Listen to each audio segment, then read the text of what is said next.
Bom, patrão, vamos embora. Então pronto, o mote, como vocês sabem, mas esta introdução da GQ também acho que é interessante eu discutir isso. Como é que um homem que comprava a GQ e de repente como fica tão assustado com um homem na capa?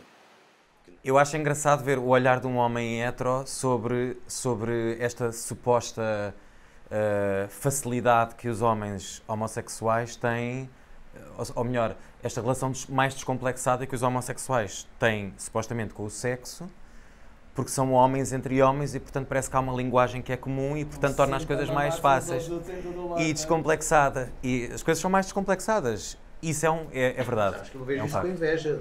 Sim, eu acho. Porque tudo para mim é difícil. Eu acho que foi difícil para mim. Para alguns homens homossexuais, eu acho que ainda é um tema um bocado sensível que a nossa sexualidade seja vista como uma coisa mais fácil, entre aspas, porque ainda há uns resquícios de um certo estigma da promiscuidade.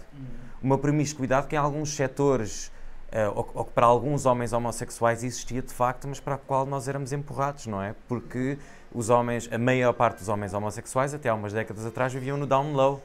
Portanto, e isso empurra as pessoas para uma certa promiscuidade, obrigatoriamente, porque quando tu tens que reprimir tudo aquilo que é mais saudável, não é? Nos teus desejos, nos teus impulsos, na tua vontade de afeto, nas tuas necessidades, há sempre um drive sexual que de alguma forma fica lá e isso tem que sair por algum lado e tens que ir procurar em ambientes que se calhar não são os mais saudáveis e até à minha geração, felizmente eu acho que para muitos miúdos hoje em dia já não é assim, mas para a minha geração o início da vida sexual era uma coisa que não era saudável. O início da minha vida sexual não foi nada saudável. Nada. E não tem a ver com eu achar que foi obrigatoriamente promíscuo, ou que eu era promíscuo, mas é verdade que não foi saudável porque não foi uma coisa tardia e quando tu só, quase aos 20 anos, é que de repente, ao mesmo tempo, deitas cá para fora tudo aquilo que a maior parte dos miúdos vão descobrindo aos poucos na adolescência. Claro, mas é isso, é que não tem a naturalidade com que tem um heterossexual. Nós claro. temos um contexto tão heterossexual que para nós a crescer é tudo normal. Todas as coisas são muito normais e, portanto, é tudo muito bem recebido. Às vezes, coisas que depois percebemos que nem sequer eram realmente normais, masculinidade tóxica, etc., que nós só percebemos depois. Mas não temos sequer nenhum complexo em começar a beijar em público, ou etc. Como espero que agora os homossexuais que estão, sei lá, as crianças e os jovens agora que estão a sair do armário, espero que já não tenham, mas que de certeza que era muito mais difícil. Sim, eu acho que para pessoas até à minha geração, ver agora uma data de miúdos no liceu, por exemplo, que não têm vergonha de andar de mão dada com o namorado, quem diz miúdos diz miúdas, é uma coisa muito emocionante, é mesmo muito emocionante, porque lá está, porque para muitos de nós o início da vida sexual e amorosa não foi saudável e foi-nos roubada a nossa adolescência, nesse sentido. A minha adolescência foi-me roubada. Eu sou um privilegiado numa data de coisas, porque tive muito amor em casa e sou um privilegiado, cresci com boas condições de vida, nunca me faltou nada. Mas esse lado da minha vida, do meu desenvolvimento emocional, amoroso e sexual, foi-me completamente roubado. Há sempre aqui uma ideia de que isto é um processo evolutivo em crescer. Eu tenho alguma... Não sei se vejo isso dessa forma, porque eu lembro-me, por exemplo, nos anos 80, antes do boom da SIDA, é que havia uma vivência muito liberal de costumes em relação à homossexualidade. Eram os anos 88, 89, 90. Em que meios? Até mesmo em meios que... Olha, estou a falar do Alentejo. No Alentejo havia... O Alentejo é muito permissivo em relação à homossexualidade. É uma coisa que não... há uma permissividade, há uma permissividade cultural, até há variantes sobre a permissividade cultural que eu não vou aqui entrar, sobre o ativo não é homossexual, só o passivo é que é, coisas assim, nuances muito pouco, que só se percebem estando lá mesmo lá dentro daquele meio. Mas nos anos 80 parecia que ia haver uma abertura de costumes extraordinária. E depois veio o HIV.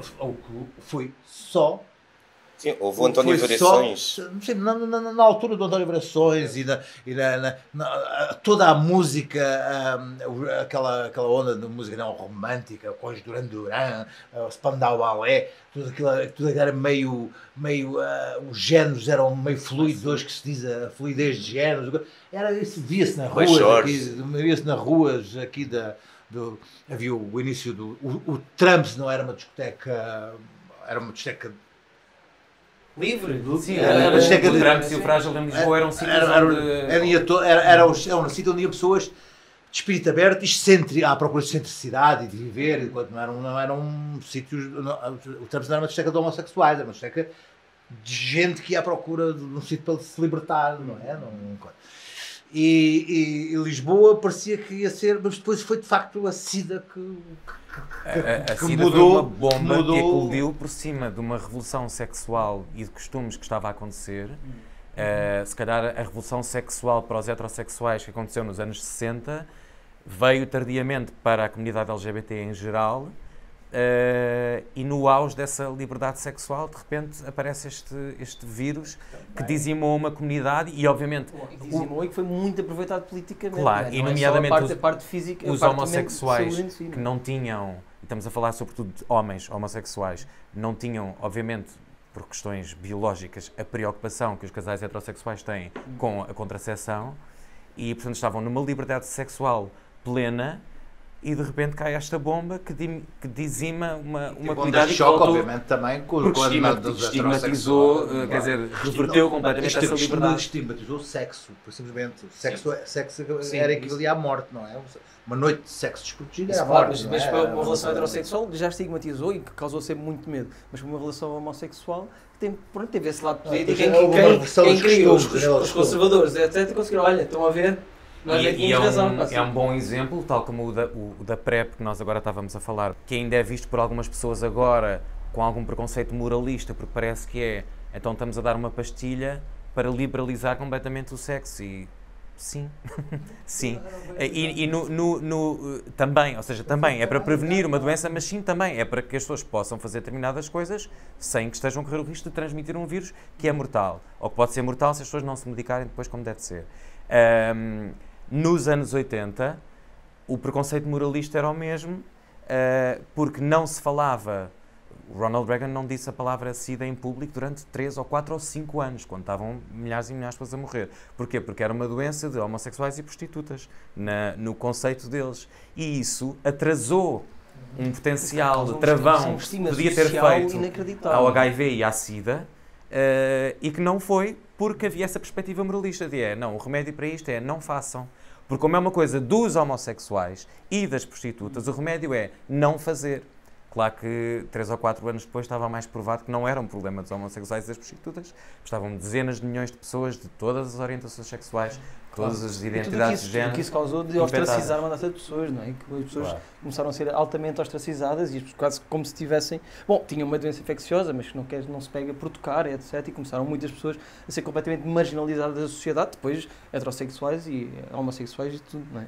Portanto, isto teve um peso gigantesco. vai dar aqui em modo full circle ao início da nossa conversa, que é quando se fala, quando um homem heterossexual fala da maneira descomplexada, como tu falas na tua crónica, desse à vontade que muitos homens homossexuais têm com o sexo, ainda há um certo receio de lá estamos nós outra vez a dizer que os homossexuais são um bocado promíscuos, mas a mim sinceramente não me choca porque eu pessoalmente acho muito fixe que as pessoas sejam descomplexadas com o sexo.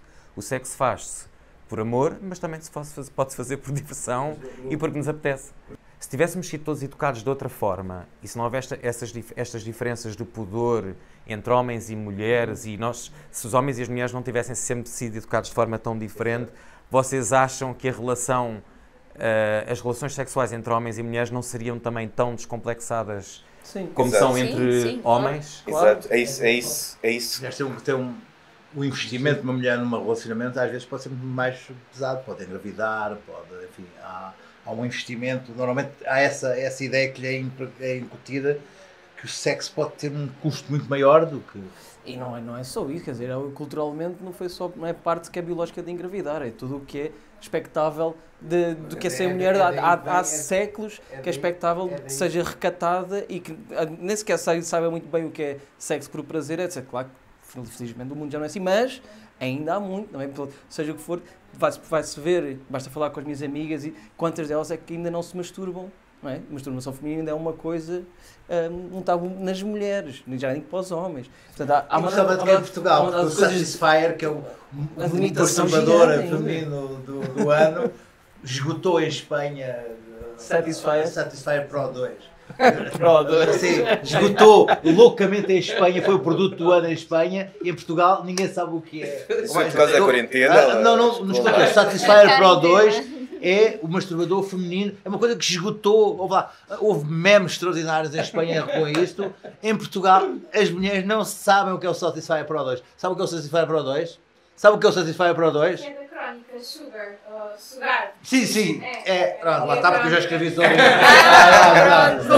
Não é sugar, é sugar. É que toda a gente na redação dizia, o sugar. Não, sugar. Mas é engraçado, na tua crónica tu também falas do Tinder, por exemplo, e das diferenças entre o Tinder, que é a aplicação hetero, também dá para homossexuais, mas é uma aplicação utilizada por heterossexuais, e o Grindr é uma aplicação especificamente para pessoas LGBT e que está muito mais vocacionada para encontros sexuais.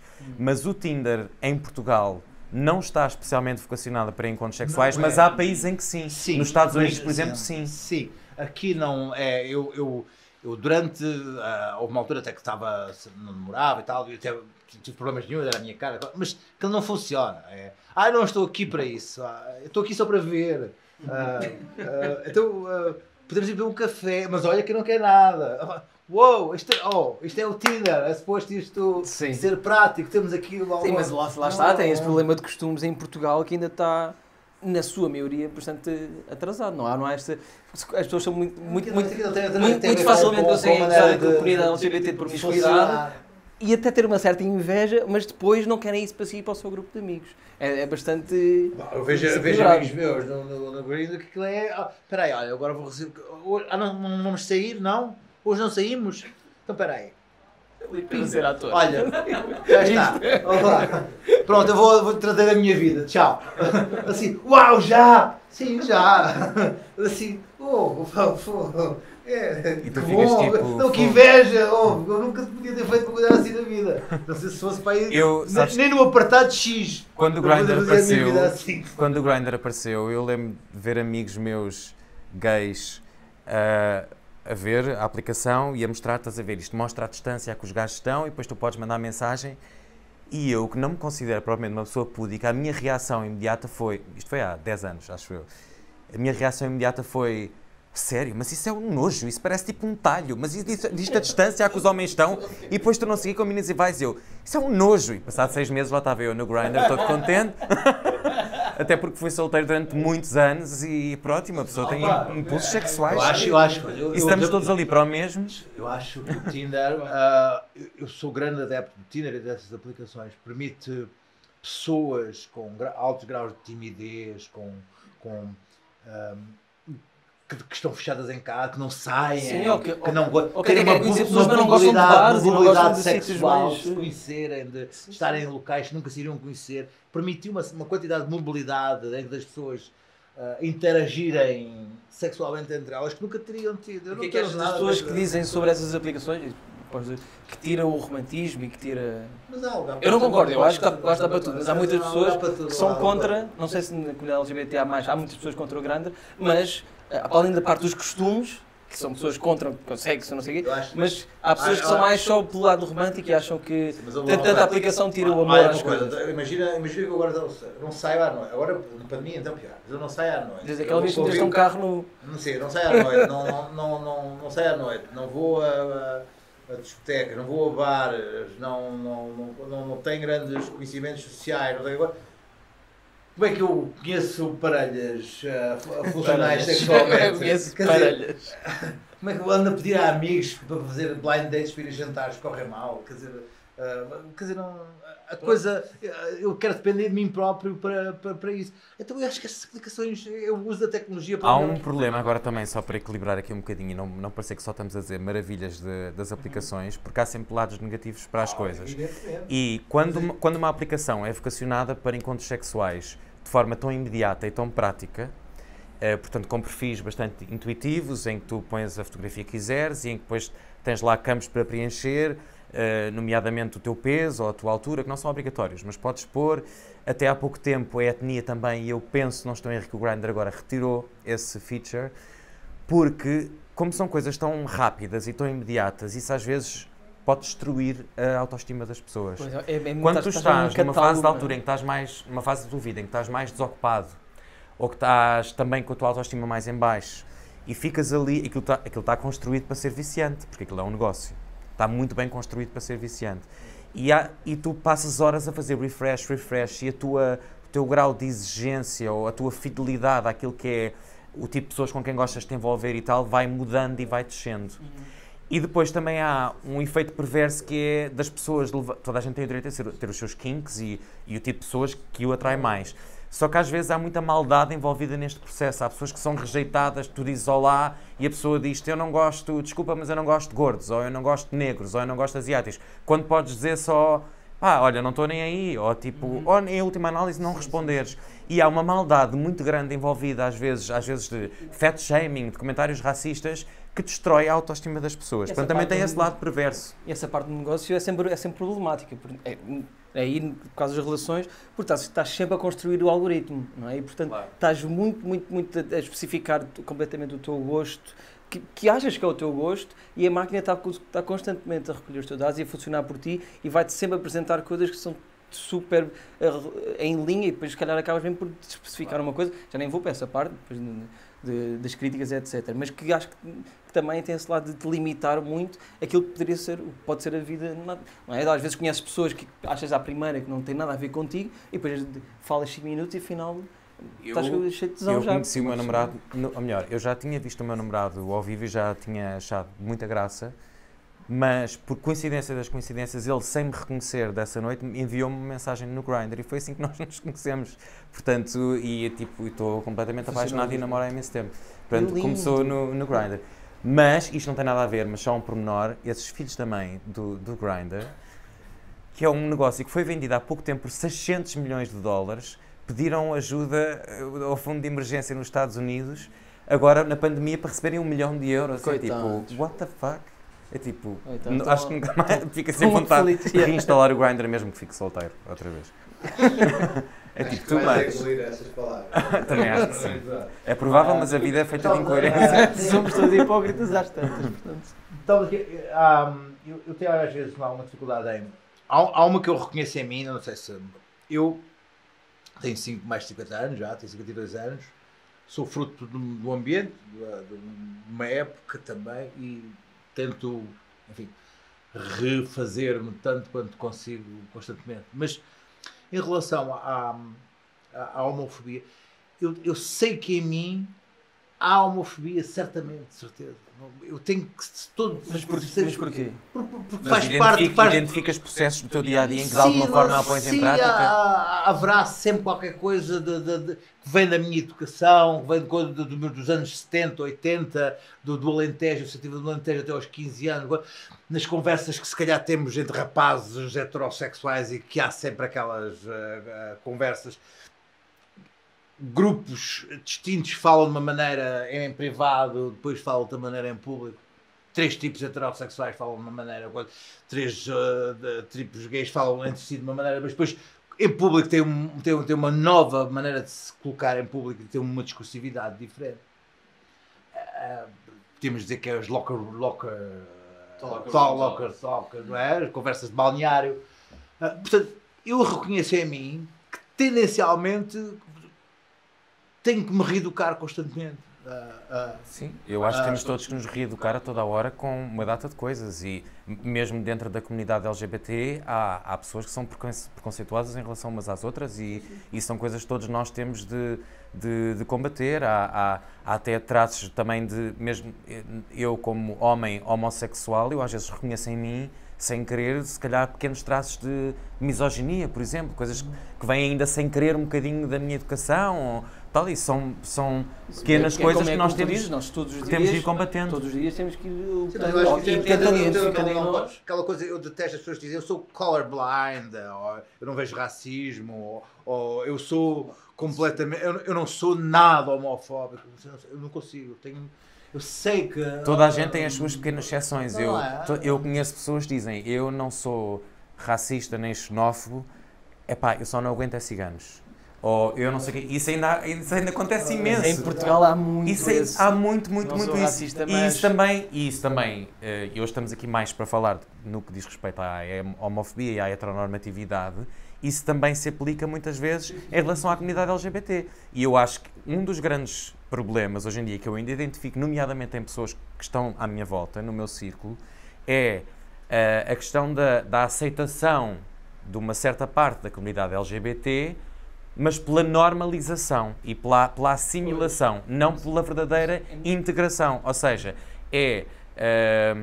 eu gosto muito do Manel. Não, o Manel é homossexual, mas eu gosto muito dele. O Manel é normalíssimo, ele é como nós. E depois, de repente, quando apontam aquela figura X ou Y, figura pública, dizem, não, eu acho que isto não é um bom exemplo porque não é bom para a causa. Porque é espampanante, ou porque é isto, ou porque veste roupas de mulher, que é um conceito que eu não percebo. E como cá em Portugal há figuras públicas homossexuais, que isso é que... Mas para mim tem sempre a ver com o lugar de privilégio, em que já tiveram discursos altamente homofóbicos, que têm a ver claramente com o lugar de privilégio onde estão e que já não sentem a homofobia diretamente ao seu redor e acabam por depois sentir-se um bocado fora da luta, não é? Um bocado fora de todo o que é o resto da comunidade Sim, LGBT. nós temos um problema, tu acabaste de falar de encaixar, ser gay é assim, e não pode ser de outras maneiras. Claro. Ser gay é como eu sou, e aqui não pode haver homofobia, mas realmente, como há muitos amigos que eu tenho e que toda a gente tem, lá está, eu não sou homofóbico, porque ele é muito, parece mesmo um homem, mas pá, bichas já não tenho paciência. Quando dizem, bichas é que já não. Eu já me aconteceu, Sim. eu sentir-me mais aceito perante determinado grupo do que outros amigos meus LGBT, porque eu sou mais normativo do que aqueles meus amigos e eu não aceito isso. Eu não posso aceitar isso. Mas infelizmente ainda há pessoas da comunidade LGBT que aceitam. E tu falaste em figuras públicas e eu acho que um dos problemas, e é uma coisa que nos Estados Unidos e em Inglaterra finalmente, nos últimos meses, no último ano ou dois, está a começar a mudar a uma velocidade finalmente aceitável, que são as figuras públicas a sair do armário. Há muitos atores, sobretudo atores homens, super heteronormativos, é um facto, mas que deixaram de ter esse problema, deixaram de ter o medo de deixar de ser escolhidos para os papéis de galã por serem homossexuais, ou bissexuais, ou pansexuais, whatever. Mas em Portugal, as figuras públicas que são assumidamente homossexuais ou bissexuais, LGBT em geral, são literalmente 4 ou 5. E dessas 4 ou 5 ou 6, há 3 ou 4 que são ainda glorificadas por terem saído do armário de forma discreta. Ou seja, por corresponder aos padrõezinhos. O Diogo Infante ou coisa que adoro, nada contra. E cada um tem direito ao seu processo e eu não acho que os coming outs devam ser compulsórios. Ou seja, ninguém tem a obrigação de se assumir. Mas acho que é fixe que se assumam. Quanto mais se assumirem, mais a coisa fica desestigmatizada. E há pessoas como o Diogo, ou até como o Manel Luís Gosta e tal, que muitas vezes são glorificados, provavelmente não por vontade deles, mas porque outras pessoas à volta deles glorificam como fizeram uma saída sem choque, ou fizeram uma saída normal, que é como quem diz, sim, a certa altura da sua história assumiram que tinham um marido, mas depois não falaram muito mais do assunto. E não fizeram disso uma causa, não são contestatários. E essa glorificação é péssima. É péssima de se fazer. Porque só conforto as pessoas. Não, o que eu acho é que eu tenho pena que as poucas figuras públicas que são assumidamente LGBTs em Portugal não falem um bocadinho mais ou não explorem um bocadinho mais a fundo as questões e os problemas que a comunidade LGBT ainda enfrenta. Isto é uma coisa.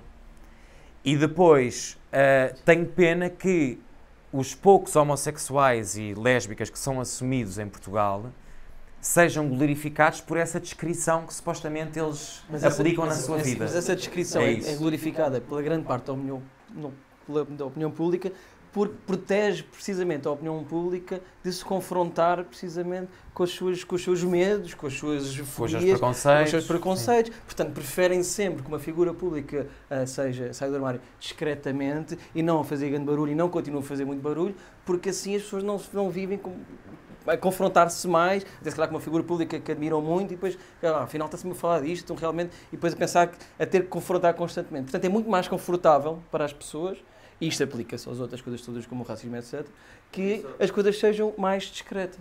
Só vou interromper, por exemplo, quando entrevistei o Cruzeiro Seixas, agora há pouco tempo, quando foi com 90 e tal anos, e quando ele falou da homossexualidade dele na época dele, que era muito diferente, e a relação dele com o Cesarini, e eu achei super interessante porque ele dizia os gays que ele, e é uma coisa que eu nunca aceitei, é que me tenham de dizer o que eu tenho de fazer. O Cesarini dizia, tu tens de dizer aos teus pais. Ele dizia, eu estou no meu direito de não querer. Quando falei desta questão do coming out, eu fiz questão de fazer o disclaimer de que não acho que ninguém tem a obrigação de se assumir, como acho que ninguém, seja figura pública ou não, tem a obrigação de fazer seja o que for, para começar. E muito menos de falar sobre a sua vida privada ou de perder tempo a falar sobre a sua orientação sexual. O que eu acho é que seria muito mais fixe e muito mais revolucionário e muito mais desestigmatizante que houvesse mais pessoas que não tivessem medo, ou vergonha, ou preguiça, ou desinteresse, simplesmente, em falar sobre isso. Até porque o coming out não é obrigatoriamente tu vires falar sobre a tua vida privada. Por exemplo, há figuras públicas, cantores, atores, ministros, políticos, que não falam sobre a sua vida privada, que quando falam em público, quando dão entrevistas, só falam sobre o seu trabalho. Mas ainda assim, há sempre um momento, há sempre uma frase, mais tarde ou mais cedo, em que tu acabas por dizer porque a minha mulher fez isto ou aquilo, ou porque fui com o meu marido não sei aonde.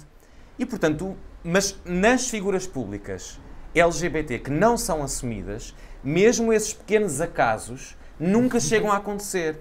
Porque, ou seja, elas não fazem o coming out não é porque não queiram falar sobre a sua vida privada e gostem de ser discretos. É porque estão a fazer um esforço ativo e constante para nunca, jamais, em qualquer circunstância, mencionar sequer o pronome da pessoa com quem vivem, para que não se saiba de todo que essa pessoa é LGBT. E isso é uma coisa que me dá pena. Eu não faço um juízo de valor sobre isso, mas é uma coisa que me faz muita pena, e nós que circulamos no meio, no Star System português, que é muito curto, como tu próprio há bocado dizias, é muito pequeno, todos nós conhecemos pelo menos uma ou duas, ou 5 ou 6 pessoas que sabemos no meio que são LGBT, mas que nunca o assumiram, que não querem assumir, e testemunhamos o esforço que elas fazem e que a mim, como pessoa homossexual assumida, me entristece de ver aquelas pessoas, até de quem eu gosto, algumas são minhas amigas muito próximas, fazerem aquele esforço titânico, porque é um esforço. Imagina tu, na tua vida, nunca poderes mencionar o pronome, o pronome da tua mulher ou do teu marido.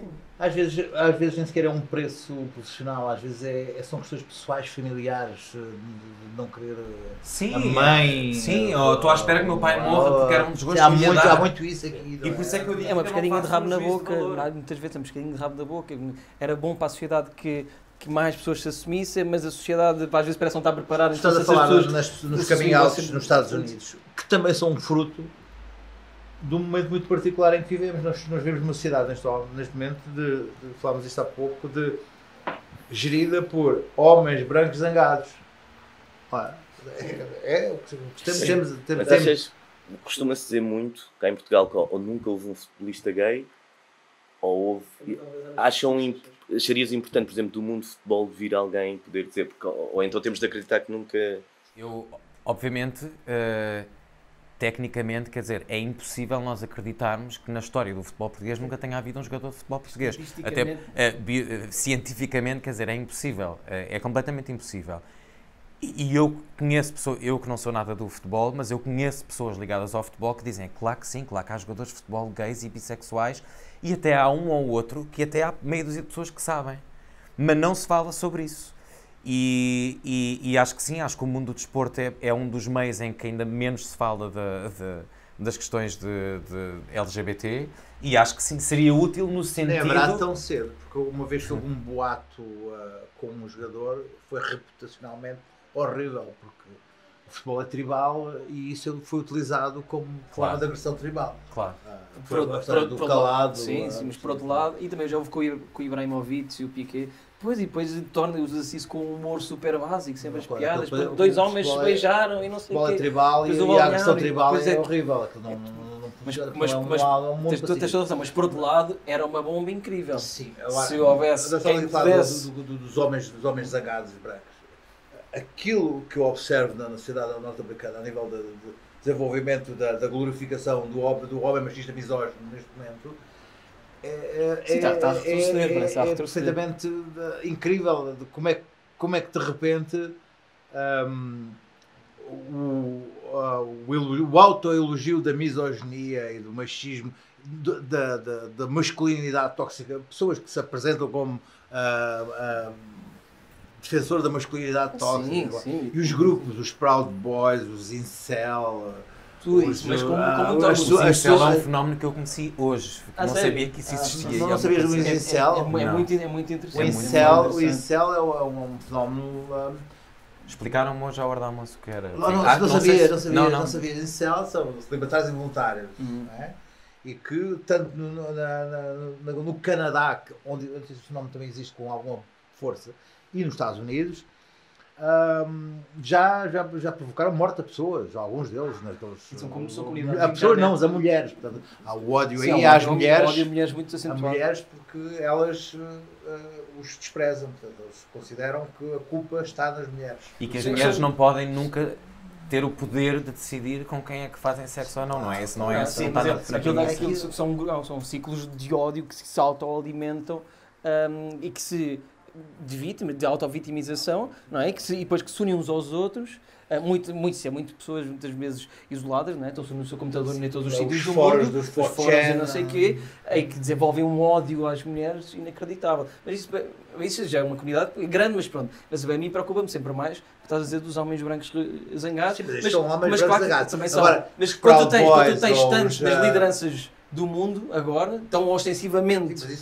Portanto, isto só faz com que... Só verifiquem lideranças desse género. Não é? Pois, mas as pessoas depois têm de serem-se mais à vontade para o serem em público, não é? Quantas pessoas é que já não eram mais machistas em privado e não sei o quê. Agora, quando tens Trump, os Bolsonaros, etc, a ser ostensivamente machistas e orgulhosamente machistas, as pessoas sentem-se legitimadas. Nós vemos o tipo que tem aqui o partido de extrema-direita, que vai lançando alguns tweets já a lançar. A ladinha toda. Comprou uma guerra como apresentadora do programa exatamente para poder lançar, só para poder lançar bocas machistas e homofóbicas, já com algumas nuances, mesmo. Portanto, ele compra a guerra exatamente só para lançar esse tipo de bocas. Porque ele sabe onde as coisas estão e é assim que ele vai apanhar. Está numa cartilha. Porque ele abre a porta. Ele chama-se a abrir a porta à larvidade. De repente tem aqui qualquer coisa contida de há muitos anos. Guardou, fechou, disse: pronto, isto era algo meu que era mau, que hoje já não posso usar. É uma parte de mim que eu. Mas depois daquele tipo diz: não. Anda, abre isso. E que está a legitimar... Liberta esse teu diabo. Está a legitimar muito a homofobia. Liberta esse teu diabo da homofobia, da misoginia, da intolerância, do racismo. Liberta isso. Anda, que estamos aqui todos à tua espera. Isso é uma coisa... É muito assustador que esse tipo de linguagem comece a aproximar-se do poder, porque o que nós temos visto acontecer no Brasil e nos Estados Unidos é a destruição completa a desintelectualização da política e depois a destruição completa da linguagem institucional, não é? Do respeito, do coro, é mesmo a busca do instinto básico por fome, a caça às bruxas. Quando tu vês deputados só com tweets assim super básicos e ofensivos e violentos, etc. Verificas a criação de trincheiras na sociedade de tal forma separadas, não vês como é que uma ferida que se possa recuperar, não é? Porque entre aquilo que eles chamam, nós os deploráveis, os americanos que os votaram no Trump do interior, e a elite americana de Nova Iorque, não há comunicação, a não ser quando alguém decide fazer uma reportagem, os coloca à mesa e eles têm um chão comum que ficam amigos. As pessoas tendencialmente... Quando se fala tanto do homem zangado, mas nunca se fala, por exemplo, em países em África onde ainda é proibido ser homossexual, isso pode ir para a prisão. Porquê é que nunca se fala muito disso? Não se pode falar também do homem preto zangado, se existe? Bom, quando tu dizes não se fala muito nisso, eu não sei se concordo completamente. Eu percebo mais ou menos onde é que estás a querer ir. É delicado isso, mas a comunidade LGBT está constantemente a chamar a atenção para a quantidade de países onde a comunidade LGBT ainda é não só estigmatizada, como fortemente atacada, e há várias zonas do mundo em que isso acontece. A África, infelizmente, é uma delas, mas em vários países de forma diferente. Há países em África que têm leis muito mais abertas e há outras que são ainda horríveis e as pessoas são condenadas à morte por serem LGBT. Também acontece, por exemplo, na Rússia, no Irão, exatamente, em várias zonas do mundo. Se calhar tu podes ter a ideia de que aqui se ouve mais falar dos Trumps e dos Bolsonaros e dos Putins e não sei o quê, mas... Temos uma exigência em relação à democracia e à civilização que temos como nossa e a valores que pensamos que devíamos ter criado, que não com outros registros e esse lado civilizacionais. Desse lado do machista, desse lado tão mais negro, dentro mesmo do mundo gay ou LGBT, há esse lado, também uns mais machistas em relação... Repara, nós todos nós homens, hoje somos homens que estamos aqui deste lado, à frente da Câmara, nós fomos todos mais ou menos educados em mais ou menos nos mesmos princípios, no que diz respeito à masculinidade. E isso fica presente mesmo nos homens homossexuais. E há muitos homens homossexuais, infelizmente, que ainda perpetuam o estereótipo de que a masculinidade é uma coisa que é muito importante preservar. E, portanto, também há preconceitos dentro da comunidade LGBT, por exemplo, em relação a quem é ativo ou passivo nas relações sexuais.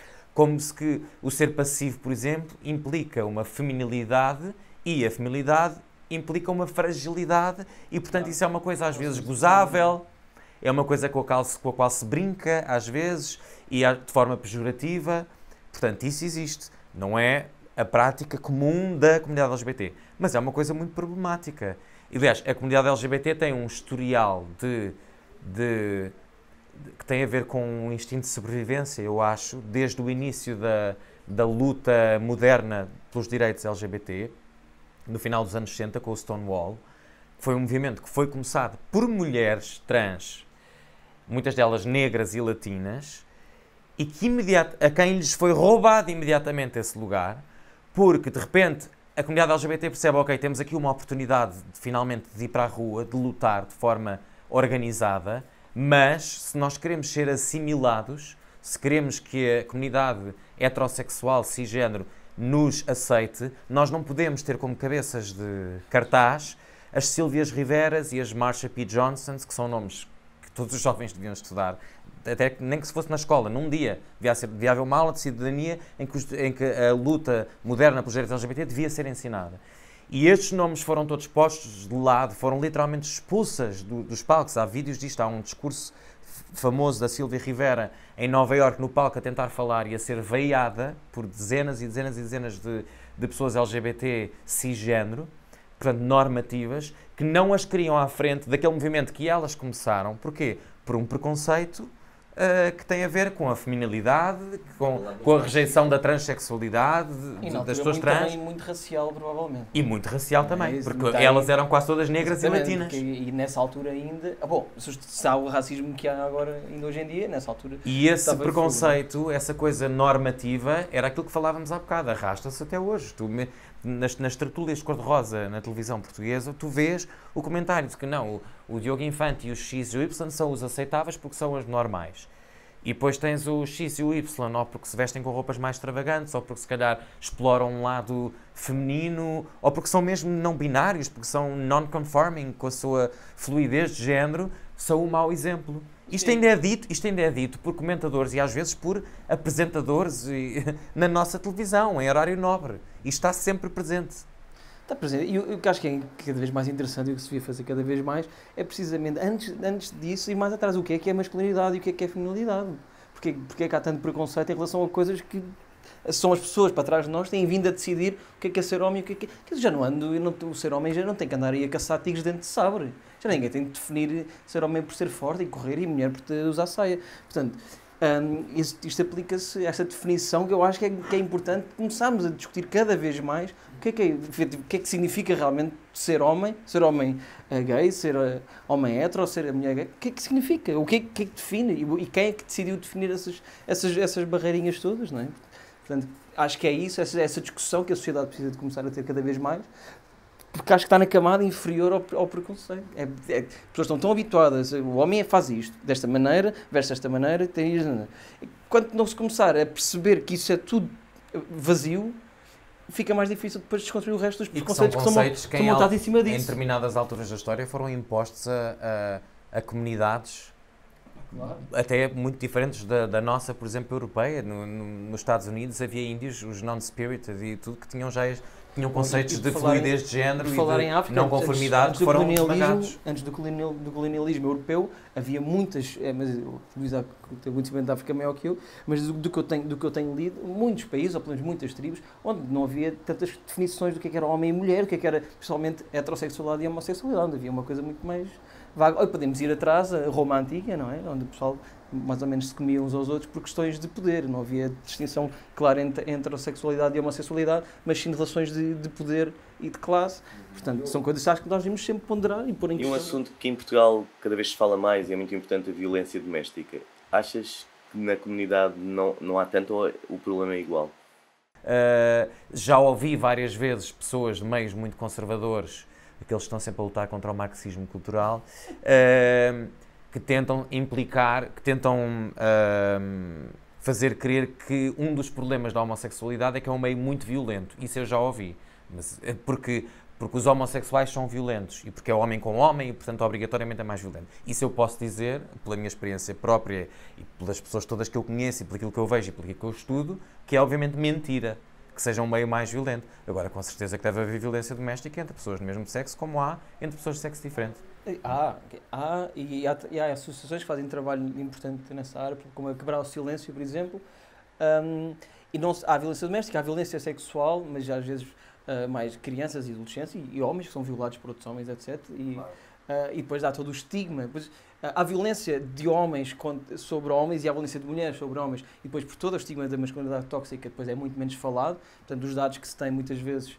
Já da violência doméstica normal, ou dita normal, já não sabemos bem os dados ao certo, porque não é? há sempre o sentimento de culpa. É muito difícil, muitas vezes, as vítimas fazerem queixa e apresentarem. No caso dos homens, essa disparidade entre o que são os números e o que é a realidade pode aumentar ainda mais, precisamente do sentimento, a coisa de o homem não leva porrada, um homem não sofre ou um homem não sofre violência sexual, ou um homem não sofre abuso sexual por parte de uma mulher. Porque isso então ainda é mais perverso e recomendo que o Diogo falou de Quebrar o Silêncio e recomendo que sigam no Facebook ou que vejam, porque entrevistas até do Ângelo, que dirige a associação, porque ele trabalha precisamente muito com homens que têm dificuldade, ele tenta combater isso, porque é uma coisa que existe muito, da dificuldade que os homens têm em falar e revelar e fazer queixa e fazer terapia sobre o abuso sexual que sofreram, ou por outros homens, ou até às vezes por mulheres. Em relação à desconstrução da masculinidade, eu tenho sou cético em relação a isso. Eu vejo sempre que existem sempre ciclos de momentos em que dizem assim, a masculinidade tem de ser desconstruída. E depois há sempre uma captação de uma nova masculinidade por valores conservadores, religiosos, que reconstrói novamente uma masculinidade no núcleo da família, com novos valores. Há aqui um certo ciclo à volta da desconstrução da masculinidade, com novos reagrupamentos de valores em volta novamente de uma religiosidade, de um novo conservadorismo. Há aqui um certo... Mas não há um certo... Mas não há uma das coisas certas e que podemos... A masculinidade tem muito de criação cultural, não é? Enfim. Mas nós estamos a ver, por exemplo, estou a ver agora nos Estados Unidos, o absurdo que é esta glorificação de uma masculinidade que já não existia. Tu pensavas que já não existia, já tinhas aparecido. Tu estás a dizer que pode ser perigoso contestarmos tanta masculinidade, não, porque estou a dizer que é perigoso, estou eventualmente, como observador, estou a ver, pode dar a volta dizer, são lutas que já se vê que a destruição da masculinidade normalmente vai dar com que reapareça novamente no seio da família conservadora. É outra coisa mais primária e tribal. É porque há aqui valores de autopreservação da religião, dos valores conservadores, que vivem com base em conceitos muito fixos, não vivem da fluidez, e com raízes, vivem da conceptualidade, vivem da conceptualidade muito definida, não é? E que na verdade abala muita gente. Quando vêm as pessoas começar a dizer deste tipo de coisas, abala as fundações de muita gente, seja em tudo, não é? Se as pessoas agora me começarem a dizer que uma parede azul é amarela, ficas sempre uma coisa. Se for uma parede, então vá que não vá. Se for o que é masculinidade, o que é homossexualidade, o que é sexualidade, o que é fluidez, etc, etc, há muitas pessoas que vão ter os joelhos a tremer e que vai abalar as fundações do que andam a ouvir há anos e anos e anos e acham que a sua vida a partir daí vai completamente entrar em declínio. Não há coisa mais e instituições estranha que ouvi dizer que os homens estão confusos neste momento, precisam de certezas acerca dos seus valores, que é uma coisa que eu acho engraçado de saber. Os homens precisam de valores, precisam de certezas neste momento. É uma coisa que soube muito nas os homens não sabem o que é ser homem, o que é ser homem hoje em dia, não é? Mas de facto, o que é ser homem e o que é ser mulher? Porquê? Porque os homens precisam, sentem a necessidade de certezas para se poderem reger. Porque é que os homens precisam de mais certezas para se reger do que as mulheres? Os homens não precisam de certezas. Os homens tinham precisam. Que dizem que precisam. Como as certezas estão a ser postas em causa, eles acham que precisam de volta dessas certezas. Porque, na verdade, quem está a dizer esse tipo de coisas não está à procura de caminhos novos. Está à procura que lhes digam, pronto, pá, estávamos a brincar, voltem lá a ser o que eram. Há muita coisa que a gente está aqui a falar que tem a ver com as inseguranças masculinas, não é? Há muita coisa. Há muita das...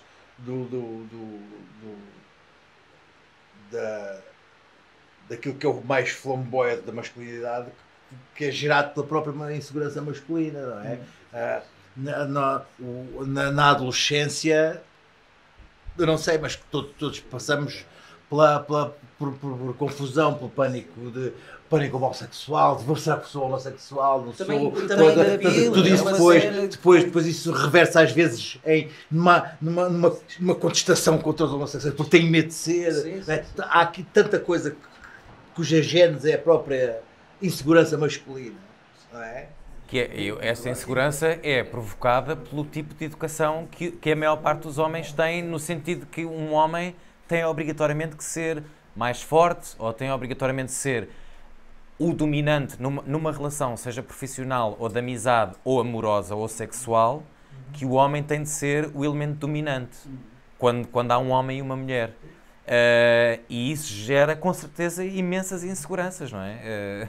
E portanto, isso é o que eu acho que há de tóxico no conceito de masculinidade.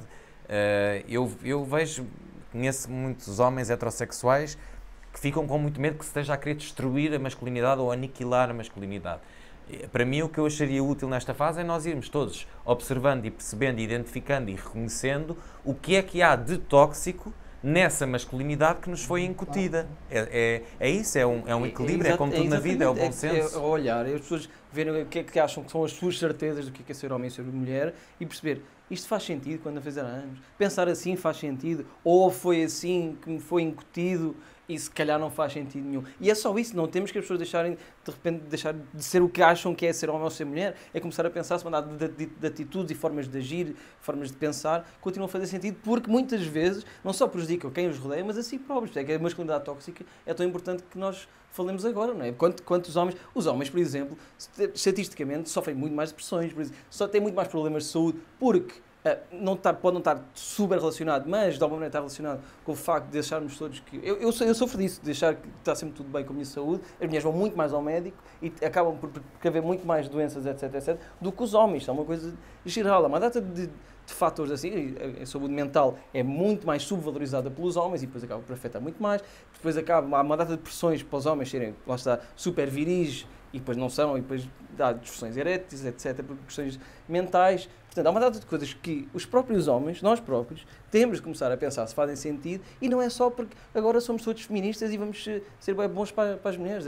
Para nós, se não querem sair tanto medo do feminismo, então comecem até só a pensar em vocês próprios. O que é que vos está a fazer mal? Acho que é muito por aí que se tem que começar a desconstruir um bocado que é a ideia de ser homem. Há uma frase que muitos homens ouvem quando estão ou com amigos, que é: tu não sabes o que é que estás a perder. Os gays dizem muito isso aos héteros. Enquanto um hétero diz que a dizer isso a um gay seria um bocado ofensivo, há ainda essa agora diferença de... Sim, essa piada do tu não sabes o que perdes, ou se um dia, tipo, se um homem te fizesse sexo oral, tu ias ver o que era sexo oral. Essa piada sempre existiu e é uma coisa um bocado redutora, porque também vem daquele conceito de que as pessoas, quando estão em relações sexuais, quando são duas pessoas do mesmo género, que obviamente conhecem melhor as dinâmicas do seu corpo e do prazer, e portanto será uma coisa mais prazerosa. Eu não acho que eu ficaria ofendido se me fizessem esse tipo de comentário, ou ao contrário, tipo, não sabes o que estás a perder. Mas lá está, eu também tenho que ter a noção que, porque se eu exijo isso dos outros, também tenho que pôr essa exigência sobre mim próprio, que é: há coisas que se calhar eu acho que não são ofensivas, porque dentro da minha bolha isso é descontraído. Agora, de facto, na prática eu não acho que seja ofensivo dizer a alguém, na piadola, nem sabes o que perdes. Porquê? Porque para mim, o sexo entre homens é mesmo uma coisa muito boa, é uma coisa que me dá muito prazer. Agora, isso não quer dizer... É porque eu parto do princípio que se eu disser isso ao Diogo, que é meu amigo, ele não vai acreditar que eu estou mesmo a cobrar-lhe que ele devia ter... Transforma-te num gay, transforma-te num gay. Ele sabe que eu não estou a cobrar-lhe, pá, transforma-te num gay, tu tens de ser gay, tens de ser gay. Logo, acho que isso não seria ofensivo para mim, se fosse ao contrário, porque eu sei, tenho a certeza, que isso para ele não é ofensivo. Pronto, isso é uma questão é uma questão de bom senso. Há muitas coisas... É a linguagem no seu contexto, não é? Sim, é a linguagem no seu contexto. E a famosa frase de: quando se vai para o outro lado já não se volta.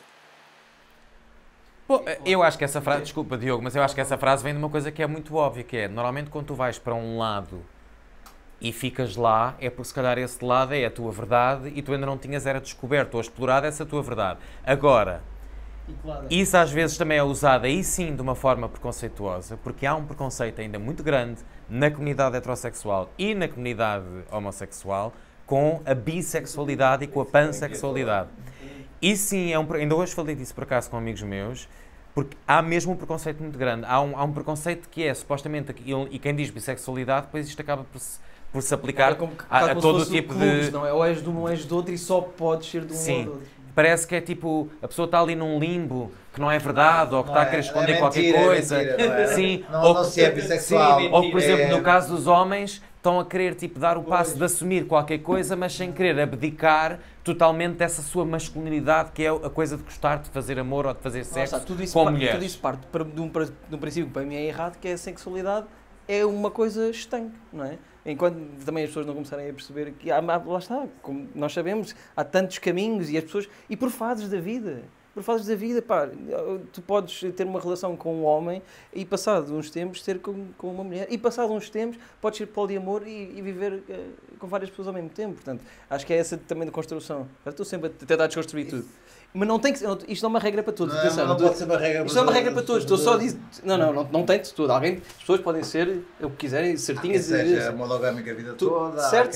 Eu não estou a dizer que é uma regra. Só podemos perceber que as coisas são realmente fluídas. Ou aceitar que para algumas pessoas... Sim, não estou a dizer que todos temos que ser assim e estamos sempre a variar, não é isso que eu dizer. Mas perceber que realmente não é essa fronteira de um ir para um lado ou ir para o outro. Essa é uma frase que vem já dos Estados Unidos. Há muito. Agora, se vocês experimentassem nunca mais a querer uma coisa agora, isso é verdade. Desculpem lá.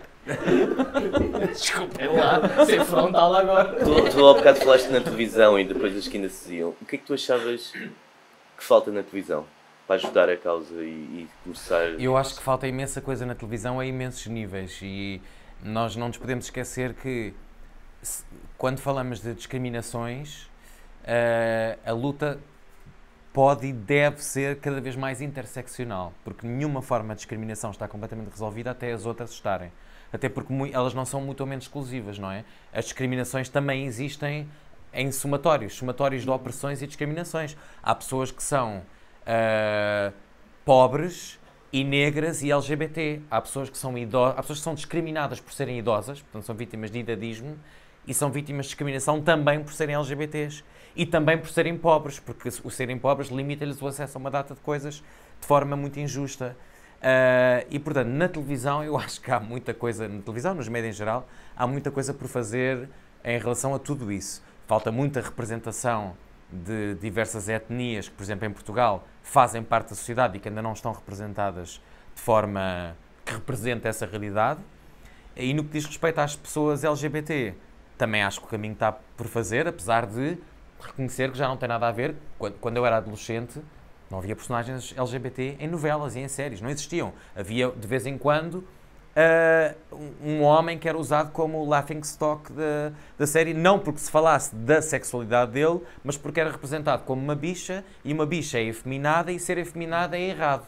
Na perspectiva de quem escrevia, não é? Não obrigatoriamente na minha. Enquanto homem homossexual, pode dizer quão importante é a representatividade enquanto estás a crescer. É tudo. Não é? A representatividade é tudo. E, portanto, há um passo... Isto vai um bocadinho parar outra vez àquela conversa que eu falei há bocado, de acho que ninguém tem a obrigação de se assumir, mas que é muito fixe que haja cada vez mais pessoas descomplexadas a dizer pá, sim, eu sou homossexual, ou sou lésbico, ou whatever.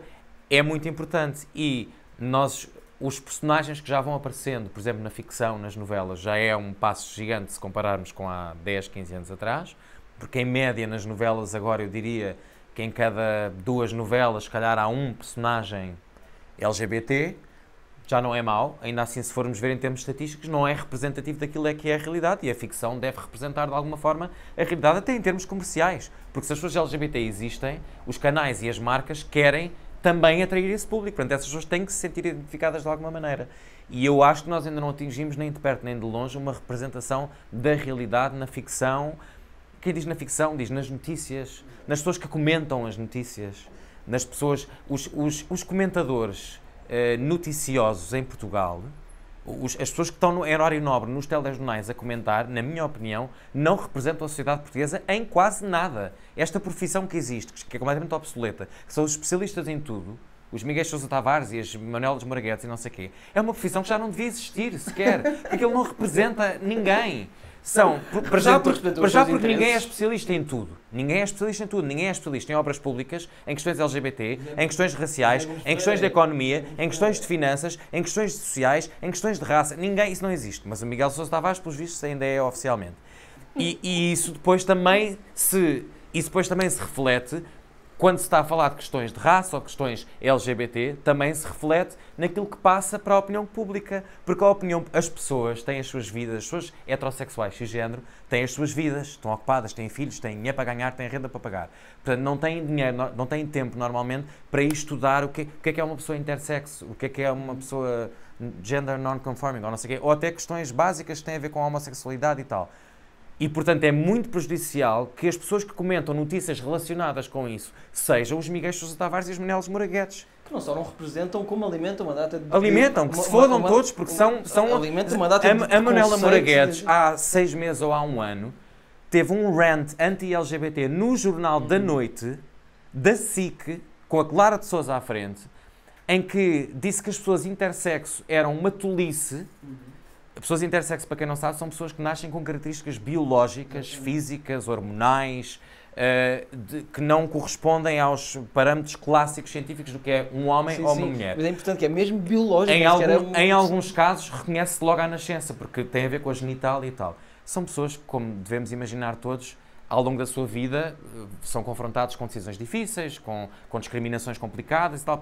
A última coisa que precisam é ver num jornal da noite em horário nobre uma mulher desinformada, aos berros, a dizer que as pessoas intersexo são uma tolice e que são pessoas que hoje acordam e querem ser um armário e amanhã são uma avestruz. E fez aquela piada espetacular das letras LGBT, porque são muitas. E o que é que aconteceu? noutro país qualquer do mundo, fosse Espanha, Estados Unidos, qualquer país ocidental, isso tinha tido um contraditório logo, imediato. Tinha tido, até se calhar, um direito de resposta na própria estação. Em Portugal, o que é que aconteceu? Zero. Houve um jornal que foi o Expresso que lhe foi perguntar, porque a ILGA se manifestou contra, e o Expresso foi-lhe perguntar, a ILGA está aqui a dizer que o que você disse se calhar não é bem assim. E ela disse, pois, a ILGA não sabe viver com diferenças de opinião. E ficou arrumado assim um assunto. Isto é uma coisa horrível de acontecer. Portanto, agora já extrapolei aqui imenso o que tu me perguntaste, mas basicamente sim, nos média portugueses está quase tudo por fazer. Desculpem. E bem, é muito importante Por exemplo, por causa o da representatividade. Luís da Pedro maneira Nunes como crescemos. disse aquela coisa que do nem poder afirmar que é completamente, que não é homofóbico, nada. Tu podes dizer, sou completamente, não tenho nada de homofóbico? Tento ser zero homofóbico. Agora, se às vezes me sair uma expressão que pode ser ao lado, se tiver algum comportamento, mas duvido, agora, não ponho as mãos no fogo, mas tento, já dá muitos anos, fazer essa avaliação constante a mim próprio, e por uma questão de empatia, sempre conheci pessoas LGBT, sempre estive num meio artístico onde os meus pais se movem com pessoas LGBT, para mim foi bastante, sempre tudo normal. Portanto, o meu processo foi sempre de desconstruir outras coisas que eu ouvia de outras partes, E nunca no que é a teu, sociedade, etc. nunca no teu percurso da adolescência, de coisas, nunca passou pela cabeça ter sexo com homem? Sim. Aliás, houve um percurso, eu conto num espetáculo de stand-up, que é uma história que eu achava que era gay, porque tinha a ver com uma masculinidade tóxica, isto para resumir, porque eu não consegui ter uma ereção com uma rapariga que era lindíssima da faculdade, e comecei a achar, pronto, se eu não consigo ter sexo com a rapariga mais gira da faculdade é porque sou gay de certeza, e comecei a entrar um bocado em pânico porque sou gay e não sei o quê. Depois percebi que não era gay, era só a minha masculinidade a achar que eu tinha que ter sexo com toda a gente. Eu simplesmente não achava, depois, porque aquilo a história é maior, que eu fui ter dates com ela, não sei o quê, e ela era super desinteressante. Pronto, e eu só, pronto, era só isso, eu não queria estar com ela, mas obrigava-me a estar com ela porque ela fisicamente era, e que não sei o quê, porque todos os homens da faculdade achavam, e eu também achava. Então tinha esse medo de ser gay, depois não era gay, também não tinha medo nenhum, e hoje em dia, opá, sei lá, acho que a sexualidade é bastante fluida, e se algum dia me apetecer comer um homem, vou comer, pronto, sei lá. Mas dizes comer o homem? Como digo, comer uma mulher, comer um homem, comer uma mulher, e se alguém me apaixonar por um homem, apaixono, sei lá. Até agora não me sentia... Se o homem ou a mulher quiserem ser comidos pelo Diogo, está tudo bem. Isso muitos querem que eu sei. Portanto, até agora só tive experiências heterossexuais, mas sei lá, vivo bem com isso e com a sexualidade de não ser uma coisa estanque. E Luís, tu que estás tão dentro do meio de televisão e também como comentador, o que ele falou sobre os comentadores, o que é que sentes também que há os sabem tudo? Sim, não tenho. Concordo, quer dizer, concordo. Percebo o ponto de vista, é verdade. Mas não vou estar a desancar comentadores, mas efetivamente eu ouço regularmente. Eu não vou falar das minhas posições, mas ouço regularmente pessoas ao pé de mim a ter posições que eu acho indefensáveis, mas também por cansaço, às vezes por cansaço já nem sequer as contesto. Pois, estavas todos os dias na luta. Mas as pessoas entram numa... Mas, por exemplo, no teu programa, onde tu estás, em alguns, é um tema muito para ti? Não, LGBT? nada. Porquê? Não, mas... Porque é uma coisa que vai acontecendo na sociedade, é normal já Sim, ter... mas acho que não... Já debatemos, mas para já que seria uma coisa que não estou a ver nós discordarmos. Certo tipo de temas não discordamos os quatro. Conforme a sociedade portuguesa se foi também radicalizando, nós fomos cada vez agregando mais e sendo mais concordantes entre nós, não é? Quando a sociedade era menos radical, nós discordávamos mais. Não é? Não sei se dá para... numa sociedade menos radical, nós quando os discordávamos. pés eram assim, mas já estavam aqui os quatro. Como os pés Agora, aqui, agora, estão os quatro no agora mesmo sítio. como a sociedade radicalizou, nós acabámos por ficar mais... Parece que defendemos todos o mesmo quando não defendemos. Não é uma visão macro, estamos a olhar de cima, vamos olhar mais ao pé de nós. Mas neste campo, é um campo que não nos estou a ver nós discordarmos em nada de particular, no sentido, em termos de sociedade ou de questões de posicionamento de cada um de nós individualmente. Mas que achas que gostamos muito de mostrar ou porque somos realmente assim tão para a frente? Não sei, às vezes é por falta de resistência ou falta de oposição a um movimento qualquer progressista que se avança, não é? Eu arrisco dizer, não tenho qualquer espécie de... não sou especialista em política, Não tenhas medo, estamos aqui a avançar ideias. Mas acho que... eu acho que nós conseguimos os avanços que conseguimos nos últimos 12 anos nas leis das questões LGBT, porque ainda não se tinha mobilizado e construído esta resistência que está a formar agora. Porque a resistência à lei do casamento e depois às questões trans que se foram trabalhando já tardiamente, mas pronto, mais vale tarde que nunca nos últimos anos, a resistência que houve era uma resistência muito... era quase cómica, aqueles núcleos duros do Opus Dei e do CDS, dos cristãos... do aborto, que não sei se agora iria passar... E tal, exato, pronto. Portanto, era uma coisa até um bocado cómica e que felizmente não se organizou e que ainda não apanhou este exponenciamento das redes sociais e dessas ferramentas que podem ser muito fixes, mas que também podem ser maquiavélicas. E, portanto, e houve um lobbying positivo muito bem feito das associações LGBT, LGBTI, junto dos partidos de mobilização, e houve, digamos sem pudores nenhum, houve 2 ou 3 ou 4 ou 5 pessoas no PS e à volta e mais em 1 ou 2 partidos que se organizaram muito bem, nomeadamente a Isabel Moreira e mais 3 ou 4 pessoas, que batalharam muito por isso, porque mesmo os partidos, mesmo o PS... usa às vezes as questões LGBT quando lhe dá jeito, mas quer dizer, a prioridade do PS nunca foi resolver. Se não houvesse uma Isabel Moreira a batalhar por aquilo e a fazer a ponte entre as associações LGBTI, que não são mais do que grupos de pessoas que vão lá dizer os nossos problemas são estes, as discriminações que somos vítimas são estas, os obstáculos que a lei nos põe hoje em dia ainda são estes, e portanto quem diz ela, a Isabel Moreira, diz os outros deputados trabalharam nisto e as comissões todas, são coisas que dão muito trabalho fazer. Portanto, foi graças a esse lobbying positivo muito bem organizado e foi graças ao facto deste reacionarismo e desta coisa da extrema-direita agora entrar, ainda não existir na altura, porque senão eu acho que não tinha sido tão fácil. Não tinha sido tão fácil. Já não vai assim. Não tinha sido tão fácil. Portanto, ainda bem que essas coisas foram feitas na altura em que foram feitas. Agora ainda há muito trabalho a fazer. Lá está, nunca tomar como garantido. Nunca tomar como garantido. É importante continuarmos a ser altamente vocais pelos direitos LGBT, sermos vocais anti-racismo, sermos vocais por todos os valores que nós acreditamos de bem e de liberdade e felicidade para todos. Porque a política... Porque o outro lado, o lado do ódio, está outra vez a falar muito alto. Portanto, nós temos que voltar a falar muito alto e não... Porque as pessoas estão no poder, a partir do momento em que alguém chega ao poder, mesmo que ainda não esteja no poder absoluto, mas que já esteja num cargo de poder e em que defende coisas abomináveis, isso abre portas que nós não acharíamos possíveis voltar a abrir nas sociedades. E dá voz a quem estava escondido por trás desse preconceito velado. Sim, havia pessoas no meu círculo até familiar, com quem eu tinha conversas há 10 anos, em que discordávamos imenso, mas que eu não via naquela pessoa um ódio, eu via uma resistência.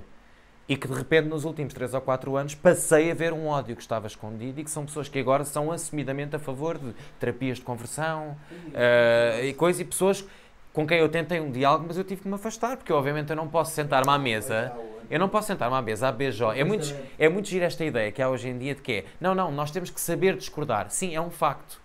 A comunicação é uma coisa que nós vamos ter que reaprender a fazer, porque lá está tudo muito dividido, mas... A Terra é plana, é a minha opinião, tens que aceitar a minha opinião. Mas eu não posso sentar à mesa a beijolas. Eu não posso sentar à mesa a beijolas como uma pessoa que diz que eu sou doente mental porque sou homossexual. Eu posso ter uma doença mental e isso não deve ser estigmatizado, mas eu não sou doente mental por ser homossexual e eu não devo ser sujeito a terapias de choques na cabeça porque sou homossexual. Eu não posso aceitar isso. Eu não posso. Isso não é ser intolerante. É eu ter respeito e dignidade em relação à minha própria existência. Quer dizer, portanto, sim. E nós vemos, por exemplo, na Rússia, que é um país muito diferente do nosso e que tem uma igreja super ortodoxa e tal, mas quando o Putin chegou ao poder e inventou aquela lei que ele chamou Lei da Propaganda Gay, que é uma lei muito abstrata e que basicamente diz que, ou seja, a homossexualidade não é criminalizada por si só na Rússia, mas quando ele inventou esta lei que supostamente defende as crianças da propaganda homossexual, ou seja, tu mesmo como pessoa heterossexual, se estiveres na rua e alguém te ouvir dizer Eu acho que ser homossexual não é problema. E se essa pessoa for à polícia dizer que estavam jovens a ouvir isso, tu podes ser presa.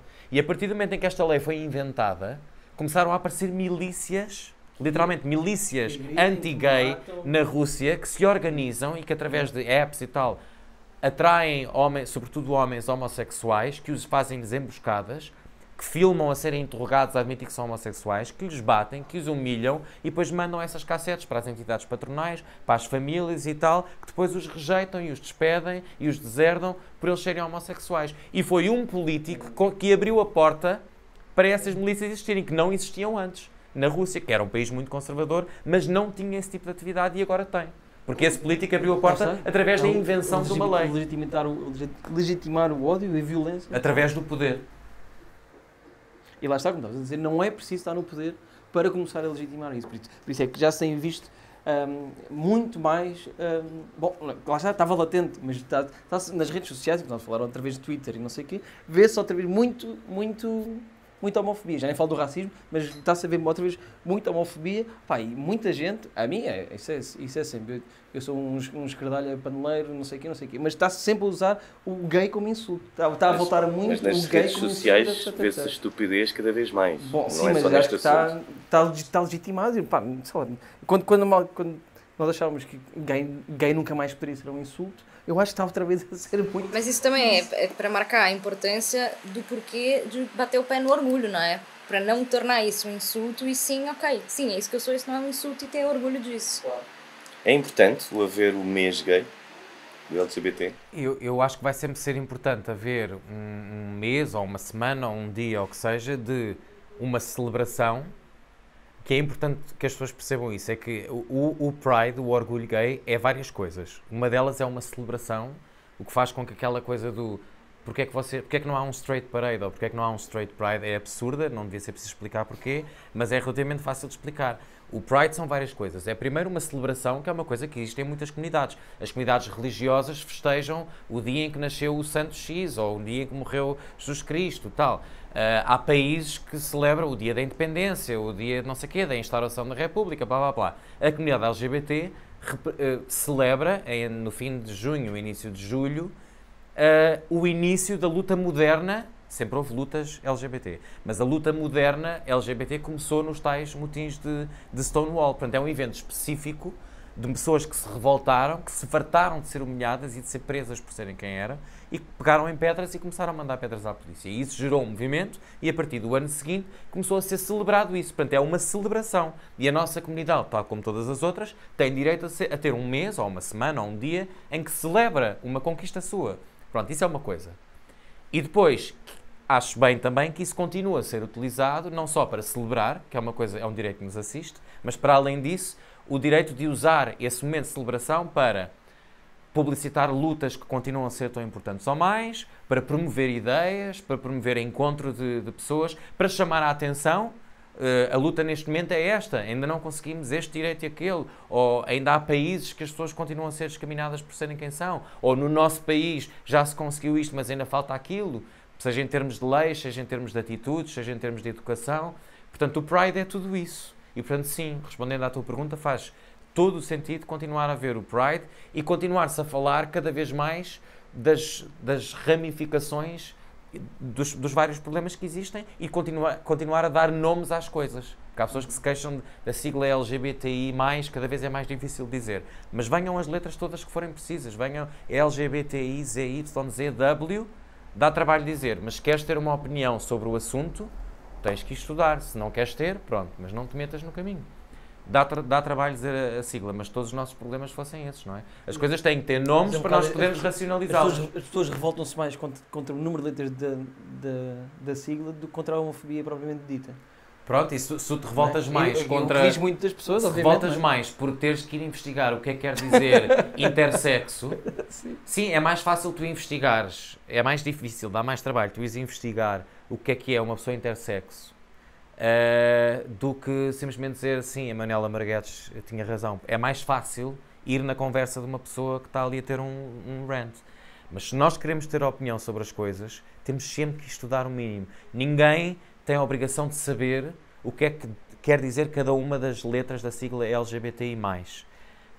As pessoas têm as suas vidas, como eu disse há bocado, têm os seus filhos para alimentar e têm as rendas para pagar. Mas se queres ter uma opinião, aí peço desculpa, mas vais ter que estudar. Então podem só dizer, acho todas as letras fixe, vivam todas felizes. Pronto.